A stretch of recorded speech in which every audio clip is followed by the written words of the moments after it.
Et dans mon ambition, il y a de permettre à chaque femme de prendre sa juste place. Et nous avons un moyen qui nous est offert par le SIE, c'est le mentorat. Et Françoise Latuile, tu es là, Françoise? Oui, bonjour. Voilà, bonjour Ouais, Françoise. j'ai été là toute l'après-midi, j'ai pu apprécier les présentations. Mais une bizarrerie, c'est que je suis sous le nom Suzanne Noël. Bon, c'est un honneur pour moi, mais c'est pas moi qui ai choisi. Je sais pas ce qui s'est passé. Donc, D'accord, alors à toi, alors on te laisse faire, on d'accord. t'écoute pour ta présentation. Alors, oui, j'ai partagé l'écran. Donc oui, donc Bernadette m'a demandé d'intervenir, donc faire un petit résumé sur le mentorat, qui est avec les quelques mots qui sont affichés ici, vous voyez, donc renforcer, faciliter, évoluer, s'épanouir, définissent bien ce que nous pouvons faire justement en tant que sœurs optimistes. Alors j'arrive pas à trouver, ça y est. Oups. Voilà. Donc il y a un groupe de travail qui s'est monté là pendant le dernier mandat avec comme coordinatrice SI France, SI Europe qui était donc Béatrice Masson, et puis au niveau d'un groupe de travail constitué avec Sylvie Coton, Marie-Thérèse Bordessou, Jacqueline Chouette et Marie-Christine Le Serre et Anna Reinstowa. Donc, ce groupe de travail, la coordinatrice de Béatrice, vous avez un petit peu parlé de ce qu'étaient les coordinatrices Europe au niveau du mentorat. Vous voyez sur la carte, il y en a une dans chaque pays d'Europe et elle dirige un petit peu et coordonne les activités relatives au mentorat, en procurant au club, si besoin, les orientations nécessaires afin d'assurer un suivi et un respect du programme Sœurs Optimistes. Donc, cette coordinatrice fait le lien entre les travaux qui sont faits dans l'Union et les clubs, et aussi le lien entre justement, elle rapporte à l'équipe du SIE qui est en charge du mentorat. Donc voilà. Alors le mentorat, bon, je pense qu'aujourd'hui, tout le monde sait un petit peu de quoi il retourne. C'est une relation de partage, d'échange de connaissances entre personnes expérimentées qui s'appelle la mentor, et une autre personne qui est en demande d'écoute, de soutien ou d'évolution dans un secteur d'activité donné. Donc appelé la mentorée. Et tout ceci, bien entendu, dans une bienveillante neutralité.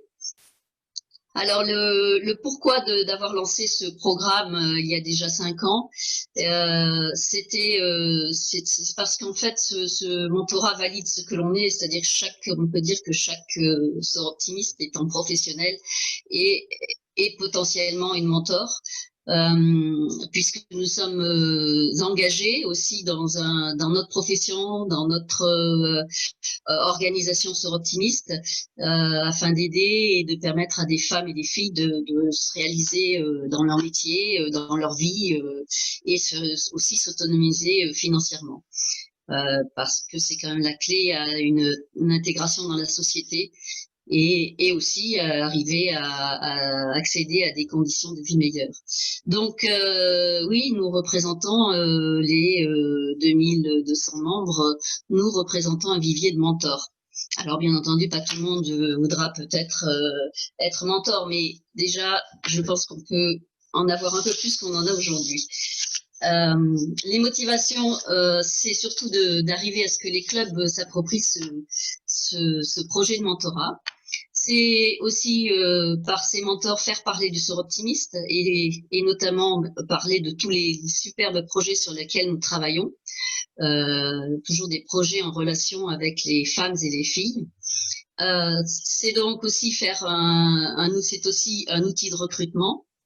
Nous le verrons on l'a déjà vu ce matin dans la diapositive qui résumait un petit peu, que j'aurai en fin aussi de mon diaporama.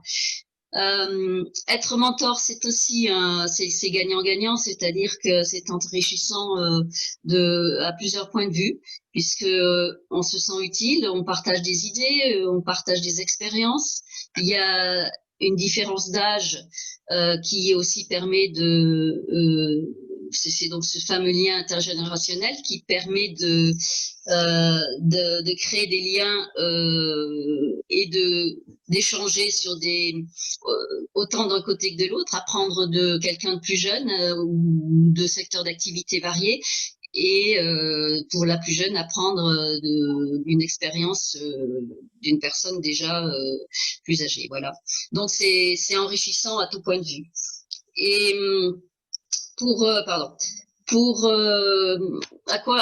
l'objectif de tout cela, c'est aussi d'augmenter la confiance, l'estime de soi des femmes et des filles, faciliter des transitions qui sont pas toujours faciles entre scolarité et université, enfin que ce soit lycée, université, ou des formations professionnelles, ou justement rentrer dans la vie active, qui quelquefois peuvent impressionner et demanderaient d'avoir un peu plus de clés, de codes pour s'intégrer plus facilement.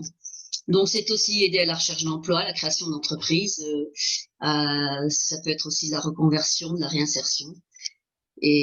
Mais ça peut être aussi, puisqu'on on a eu des binômes comme ceci, dans un club, que des personnes puissent initier d'autres aux outils, au digital ou aux nouveaux outils de communication.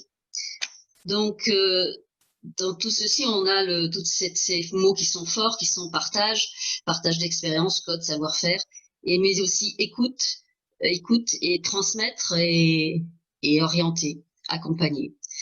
Donc c'est vraiment des mots qui définissent bien ce qu'est le soroptimiste et ce qu'est chaque soroptimiste. Donc, qui peut faire ça? Des filles et des femmes qui sont c'est pour qui? Donc, des filles et des femmes qui sont en cours d'études, de spécialisation, de recherche d'emploi. Voilà, c'est autant de sujets, autant de personnes. On peut toucher beaucoup de personnes. Les acteurs, eh bien, bien entendu, ce sont les représentantes du soroptimiste. Donc, nous avons suffisamment enfin pas suffisamment, mais beaucoup de clubs sur tout le territoire. Et donc, un certain nombre de soroptimistes qui peuvent jouer ce rôle. Et pour trouver justement où trouver des mentors, parce que des mentorés, c'est souvent la question qu'on nous pose. Eh bien, c'est de faire des partenariats avec entreprises, couveuses, pépinières, espaces de coworking, Pôle emploi, intérim, les universités, bien entendu, les écoles, les centres d'apprentissage. Bon, la liste peut être très longue et en fonction de chaque contexte local, c'est à chaque club de modeler à sa façon comment ils peuvent envisager une mise en œuvre de mentorat dans leur région.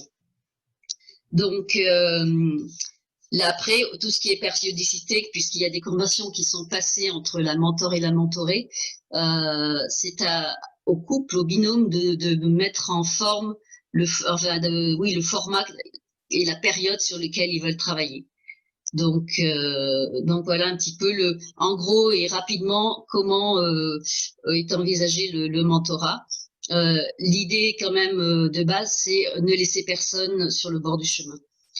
Donc le résumé qui a été passé ce matin, que je vous redonne, c'est un programme qui fonctionne bien, puisque cette année nous avons donc eu une trentaine de mentors inscrites dans un fichier national, qui représente à peu près une vingtaine de clubs, une quinzaine de binômes. Certaines mentors avaient plusieurs mentorés, et certaines mentorées deviennent soroptimistes, et même certaines mentors sont devenues soroptimistes en intégrant le fameux club Suzanne Noël.